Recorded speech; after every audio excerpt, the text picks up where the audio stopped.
Hello, this is Candid Talk on Source TV. I am Femi Peters. Today, I am joined by Mr. Bolaji Adeniji, a communications consultant and a public affairs analyst. A pleasure to have you with us. Now, let's have your reaction to this story of President Muhammadu Buhari, purchasing sophisticated vehicles for Niger Republic officials. It's not a problem. It is not essentially wrong for one nation to provide grants, aid, or donate to another nation. After all, Nigeria itself is a beneficiary of many unilateral and multilateral financing arrangements, some in terms of direct loans, some aid, some grants, and we get all that. So if Nigeria too looks at a nation that it feels is poorer, okay, not up to it in terms of the size of GDP and all that, it can also assist. But then you don't do those things without recourse to your own existential reality. That's what the challenge is. If Nigeria gets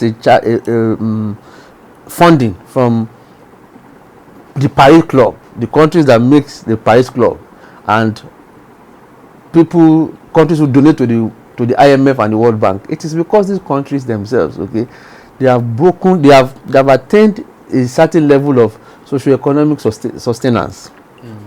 All right, they have enough.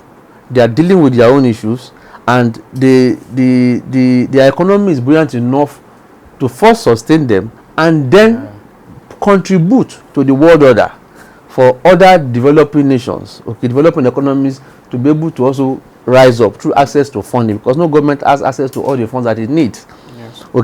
But there's a local talk in our local parlance. There's a saying that he that must clothe somebody must first demonstrate that he or she has enough clothing, good enough to clothe himself, clothe his family, and then before you start distributing.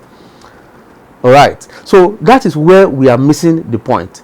Let's look at what the federal government has said.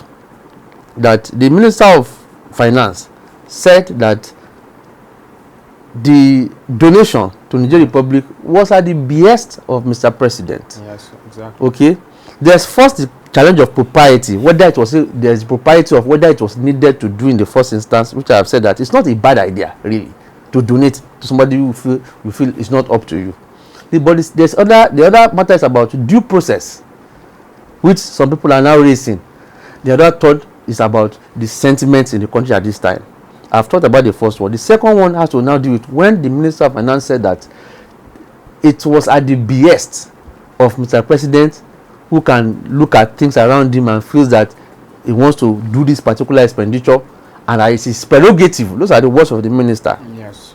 And he had that, and she received that communication, that executive communication, to extend such volumes of money to Niger Republic to enhance security. And they try to justify that if security is enhanced around Niger, there's of course a plausible effect to Nigeria, because we both share border and we understand the challenges of the security challenges in the country at this time. But a lot of people are now saying, on the second point of due process, that was this funds appropriated for? Is it part of the fiscal appropriation for 2021? Did it receive the deliberation and assent of the National Assembly? Because it is not a fund that was expended from the security vote of Mr. President, which he has the unilateral right to expend as he so wishes. Every fund that the Ministry of Finance spends comes from what we call the Consolidated Revenue Fund, and there's no single fund of the Consolidated Revenue that can be expended without appropriation. Yes. That will go against the Fiscal Responsibility Act, which are all offenses. Those are punishable offenses.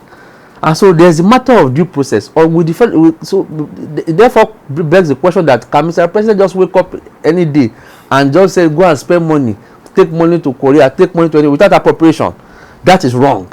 And so even the National Assembly is culpable in that. If Nigeria as a sovereign nation must extend dole out and donate to another nation, it must be budgeted for. And even if it is not in the budget as a material time, but there's an exigency for it to be done, that executive communication must go to National Assembly. and the National Assembly will look at it, deliberate, and approve it before expenditure. So there's a second challenge of due diligence, Yes. which this very action calls to bear. The third one, which I feel is the big issue, has to do with the sensitivities as of this time, which I started with, that Nigeria is at its lowest ebb in terms of insecurity. Yes. We cannot begin to say the gamut of issues we are coping with. We are losing lives daily. Our security facility, correctional centers are being attacked. Kidnapping has become a commercial matter in Nigeria at this time. We don't even have enough to contain insurgency, terrorism, and banditry and kidnapping. 4 levels of assault on Nigerian people. We don't have enough manpower to contain it. We don't have enough resources to contain it. We don't have enough ammunition, hardware, and software, okay, to contain it. We are talking that intelligence is lacking currently. That's why we are suffering casualty, because, and they say saying that intelligence is the bedrock of military action. Once you don't have enough intelligence, you cannot contain, you cannot repel, you cannot even take proactive action. So if we are dealing with all of this, why are we expending so much money to go and do Big Brother Africa at this time? ASU is on strike. We don't have enough money. That is a whooping $2 million. That's 1.2 billion. I don't know how much ASU is asking for. If, for example, if the money ASU is asking for is just is 30 billion or even 20 billion, 1 billion is part of it. Yes, yes. If the federal government is granting a concession of, okay, I am going to accede to this agreement signed in 2014, okay, done again in 2017, agreed again in 2019 and 2020, and not being implemented at 2022, okay, let us start the implementation. What is the financial layout of this agreement? It is so number of billion. Okay, out of this, we are acting in good faith, we are releasing so amount. Please let our kids return back to school. We don't have enough monies. We are borrowing to service overheads, like I said. We are borrowing to do the current. We don't have money for capital. And we are borrowing to service debt. In the midst of that, what is the need for Mr. President to have gone to do that action? Wow. So it is not a wrong action, as it were, but you are doing a supposedly right thing at a very wrong time. That's timing. Very wrong time, and again ignoring due diligence.